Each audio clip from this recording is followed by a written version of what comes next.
ராம விஜயம் பாகம் 19. ராமன் அகஸ்தியருடன் 1 மாத காலம் தங்கினான்.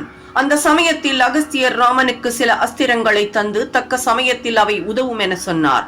தண்டகாரண்யத்திலிருந்து ராமன் பஞ்சவடிக்கு புறப்பட்டான். செல்லும் வழியில் ஜடாயு என்னும் ஒரு பெரிய பறவையை கண்டான்.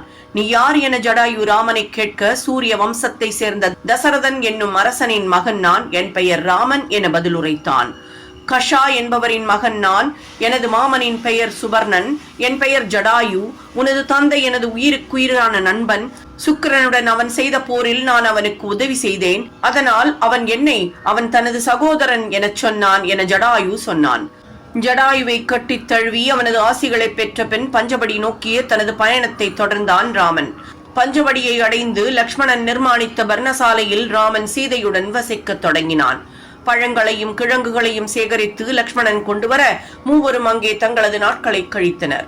அசுரர்களிடமிருந்து அந்த குடிசையை காப்பாற்றவென லக்ஷ்மணன் இரவில் காவல் காத்து தான் ஏதும் உண்ணாமல் இருந்தான். ஒரு நாள் லக்ஷ்மணன் ஒரு புதருக்கருகில் சென்று கிழங்குகள் எடுக்க போனான். அப்போது எங்கிருந்தோ ஒரு பயங்கரமான ஆயுதம் மேலே இருந்து வந்து லக்ஷ்மணன் நின்றிருந்த அந்த புதரின் மேல் விழுந்தது. மிகவும் சக்தி வாய்ந்த ஆயுதம் அந்த புதரை 2 துண்டுகளாக வெட்டியது. அது மட்டுமன்றி அதிலிருந்து பெருத்த உதிரமும் பெருகியது. தவத்தில் ஆழ்ந்திருந்த யாரோ ஒரு பெரிய முனிவரை தான் கொன்று விட்டதாக அஞ்சிய லக்ஷ்மணன் பதற்றத்துடன் ராமனிடம் சென்று நடந்ததை கூறினான். அதை கேட்ட ராமன், தம்பி பயப்படாதே, அங்கிருந்து பெருகும் ரத்தம் சபரி என்னும் அசுரனுடையது. சூர்பனகை என்னும் ராவணனின் தங்கையின் மகன் இந்த சபரி.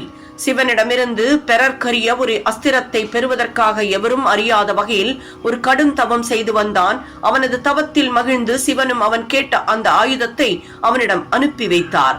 அது மட்டும் அவன் கையில் கிடைத்திருந்தால் அவன் இந்த உலகத்தையே மிகவும் துன்புறுத்தி இருப்பான். அது உன் கையில் கிடைத்ததே என அந்த கடவுளுக்கு நன்றி சொல். இந்த ஆயுதத்தை தகுந்த முறையில் காப்பாற்று என சமாதானம் செய்தான்.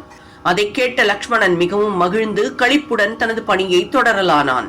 சபரி கொல்லப்பட்ட அன்று சூர்பனகை தனது மகனுக்கு ஏதோ ஒரு அசம்பாவிதம் நிகழ்ந்தது போல ஒரு கனவு கண்டாள். திடுக்கிட்டு விழித்த அவள் தன்னுடன் கூட 4 ராட்சசிகளை அழைத்துக் கொண்டு தன் மகனை தேடி காட்டில் அலைந்தாள். பல இடங்களிலும் தேடிய பின்னர் இறுதியில் அந்த புதருக்கருகே வந்தாள். அங்கு வழிந்தோடிய இரத்தத்தை கண்டு அங்கும் இங்கும் அலைந்து கடைசியில் தனது மகன் 2 துண்டுகளாக வெட்டப்பட்டிருப்பதை கண்டாள். அந்த கோர காட்சியை கண்ட கணமே அவள் மயக்கமுற்று விழுந்தாள். விழுந்தெழுந்ததும் பெருங்கூச்சலிட்டு உறக்க அழுதாள். அவள் கூட வந்திருந்த 4 அரக்கிகளும் அவளை தேற்றினர்.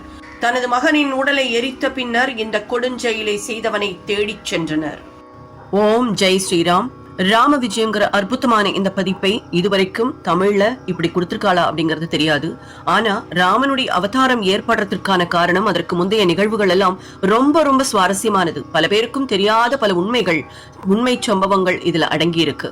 சோ நம்ம எல்லாருக்கும் இது தெரியணும். பல புராண கதாபாத்திரங்களின் தத்ரூப குணாதிசயங்களை இதுல வர்ணிச்சிருக்கிறது ரொம்ப அபூர்வமா இருக்கு. கண்டிப்பா இந்த பதிவை முடிஞ்ச அளவுக்கு மற்றவாளுக்கும் ஷேர் பண்ணுங்க. இதை கேட்கறதுக்கே நம்ம பல புண்ணியம் பண்ணிருக்கணும்னு சொல்லுவா. அதனால முடிஞ்ச அளவுக்கு மற்றவாளுக்கு இதை செய்ய செய்ய நம்மளுடைய வாழ்க்கை சிறக்குங்கிறது உண்மை. சப்ஸ்கிரைப் பண்ணாதவா கண்டிப்பா சப்ஸ்கிரைப் பண்ணி ஒரு லைக் அண்ட் கமெண்ட் கொடுக்கலாம். உங்களுடைய வியூ என்ன அப்படிங்கறது கமெண்ட் பாக்ஸ்ல சொல்லுங்க. எப்பொழுதும் சந்தோஷமாகவும் சௌபாகியமாகவும் இருக்க வாழ்த்துக்கள். ஸ்ரீராம ஜெய ராம ஜெய ஜெய ராமா, ஸ்ரீராம ஜெய ராம ஜெய ஜெய ராமா, ஸ்ரீராம ஜெய ராம ஜெய ஜெய ராமா, ஸ்ரீராம ஜெய ராம ஜெய ஜெய ராமா. தொடர்ந்து இணைந்திருங்கள் ஓம்கார் சரித்ராவுடன்.